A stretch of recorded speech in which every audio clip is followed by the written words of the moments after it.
sebuah channel yang khusus membahas tentang penulisan fiksi dan juga non-fiksi. Nah, ini kita akan kembali membahas, melanjutkan pelajaran kita sebelumnya, bagaimana mengubah kisah hidup atau pengalaman pribadi yang Anda miliki, yang teman-teman miliki, menjadi sebuah buku dalam bentuk novel, baik itu memoir ataupun autobiografi. Sejauh ini kita sudah melampaui 6 langkah teknis, mulai dari yang pertama yaitu membuat brainstorming atau percikan ide, kemudian memilih kenangan yang paling penting, kemudian juga membuat outline cerita, menentukan tema cerita, dan juga menentukan karakter cerita. Nah, yang terakhir kita menentukan tokoh cerita atau karakter cerita pada hari sebelumnya. Nah, pada hari ini teman-teman semua, saya akan mengajak Anda untuk meneruskan pelajaran kita kali ini, yaitu dengan menentukan setting cerita atau apa yang harus Anda pertimbangkan untuk menentukan setting cerita dalam penulisan buku memoir Anda atau buku autobiografi Anda tersebut. Apakah ini nanti tempat, apakah ini nanti dalam sudut pandang waktu, apakah ini nanti dalam sudut pandang yang lainnya. Nah, ini adalah poin-poin yang saya ajak Anda, teman-teman semua, untuk membahasnya dalam video kali ini. Jadi, bagaimana ketika kita menentukan sebuah setting cerita dalam penulisan memoir ataupun autobiografi, apa saja yang perlu untuk kita pertimbangkan.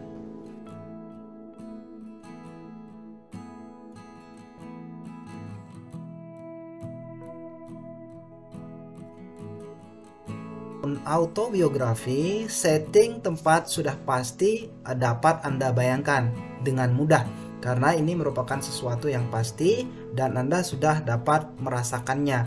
Di mana Anda dilahirkan, di mana Anda menghabiskan masa kecil Anda, di mana Anda tinggal kampung halaman Anda atau bagaimanapun itu, Anda sudah pasti dapat membayangkannya.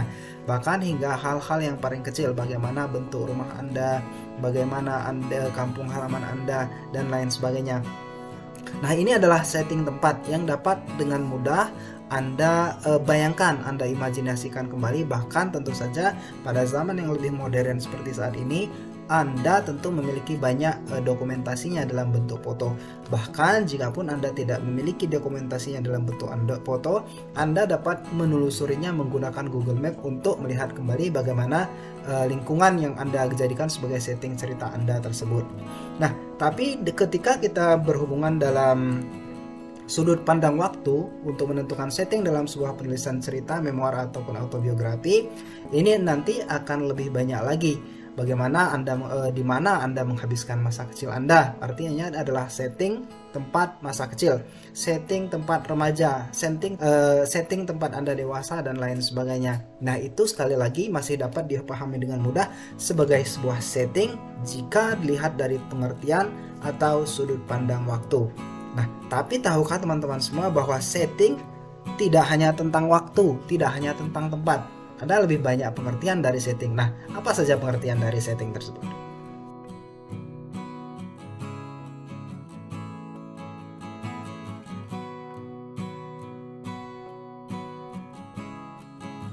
Banyak sekali pengertian dan tidak hanya terbatas terhadap waktu saja, tempat saja, lokasi saja.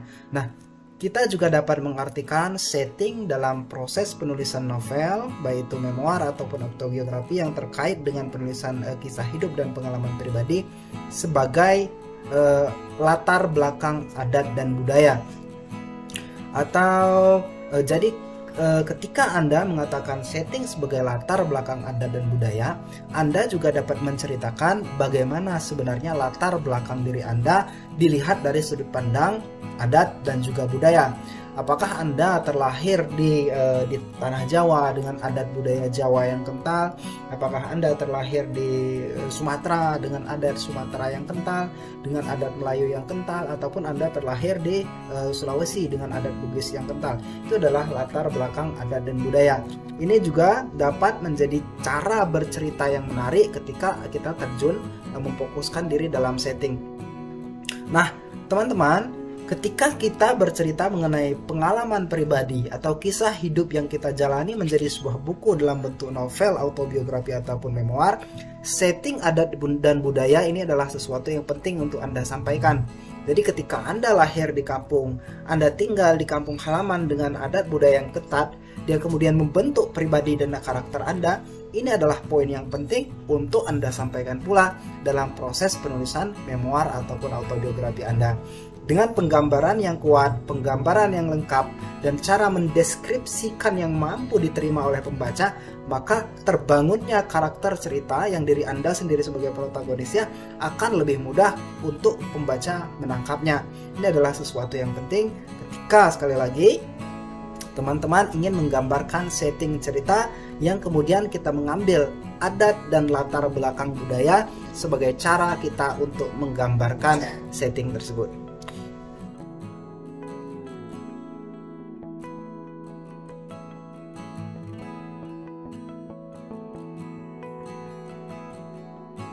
Setting yang kita lihat dari sudut pandang adat dan budaya, setting dalam penulisan novel yang kita rangkai dalam berbasiskan kisah nyata, kisah hidup atau pengalaman pribadi ini dapat juga kita lihat dari sudut pandang keyakinan atau agama. Nah, Anda tentu saja dapat memprediksi atau memperkirakan atau mengimajinasikan bagaimana pengaruhnya keyakinan dan agama menjadi sebuah setting dalam sebuah penceritaan. Anda yang tinggal di lingkungan pondok pesantren tentu memiliki cara pandang yang berbeda dengan orang-orang yang tinggal di tempat yang lebih liberal, lebih bebas, lebih ke lingkungan perkotaan dengan pergaulan yang lebih bebas. Atau Anda yang tinggal di daerah dengan kondisi religius yang tinggi, walaupun bukan pondok pesantren dan lain sebagainya, akan tetap berbeda dengan orang-orang yang misalnya memiliki lingkungan yang tidak sama dengan hal tersebut. Jadi intinya ketika kita sekali lagi melihat sudut pandang dari progres penulisan autobiografi dan memoir berdasarkan kisah hidup dan kisah pribadi ini, Anda juga dapat menceritakan bagaimana pengaruh keyakinan, bagaimana pengaruh agama yang seseorang miliki, yang Anda miliki itu kemudian mempengaruhi cara pandang Anda. Nah, settingnya ini adalah bagaimana situasi, kondisi, keyakinan dan agama di tempat Anda dilahirkan dan yang membentuk serta mempengaruhi kepribadian Anda. Nah, disitulah setting yang perlu diceritakan dalam prosesnya.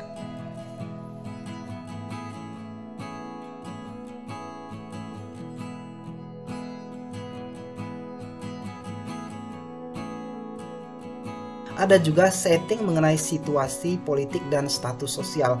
Ini juga dapat kita kategorikan sebagai setting dalam sebuah penceritaan kisah fiksi, non-fiksi, dan lain sebagainya. Anda yang terlahir dari keluarga yang kaya raya, tentu saja memiliki cara pandang yang berbeda dengan seseorang yang mungkin terlahir dari keluarga yang sederhana atau bahkan keluarga yang miskin. Ini tentu sesuatu yang berbeda, yang tidak bisa disamaratakan, dan ini juga menjadi bagian dari setting penceritaan cerita. Bagaimanapun kondisi seseorang, kondisi ekonominya, kondisi status sosialnya juga akan ikut berpengaruh sebagai setting cara kemudian ia membangun sebuah cerita, melihat sebuah permasalahan, menyelesaikan konflik dan lain sebagainya. Kemudian selain status sosial, kondisi politik pun dapat menjadi sebuah setting cerita. Misalnya Anda bercerita pada saat Anda dilahirkan terjadi pergolakan politik di mana terjadi perebutan kekuasaan. Nah, ini juga dapat menjadi sebuah cara untuk menggambarkan setting berdasarkan situasi.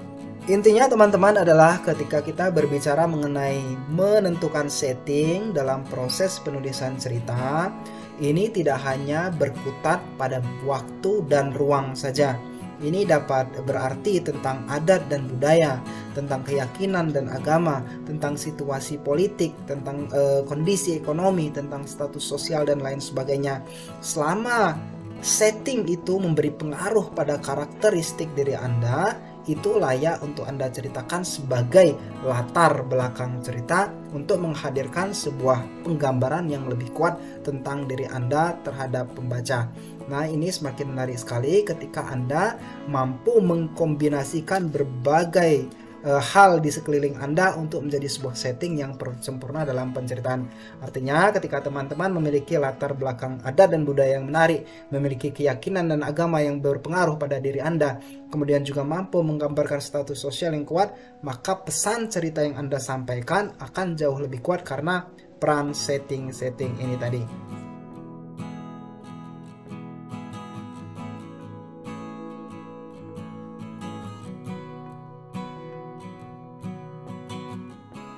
Nah, itu kira-kira yang bisa kita sampaikan pada proses pelajaran kita kali ini.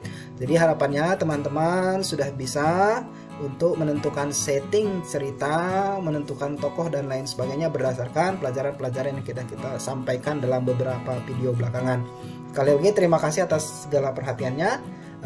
Jangan ragu untuk bertanya jika terdapat masalah, terdapat kendala dalam proses penulisannya. Silakan menghubungi kami di penulisgunung.id. Selamat berkarya, selamat menulis. Assalamualaikum warahmatullahi wabarakatuh.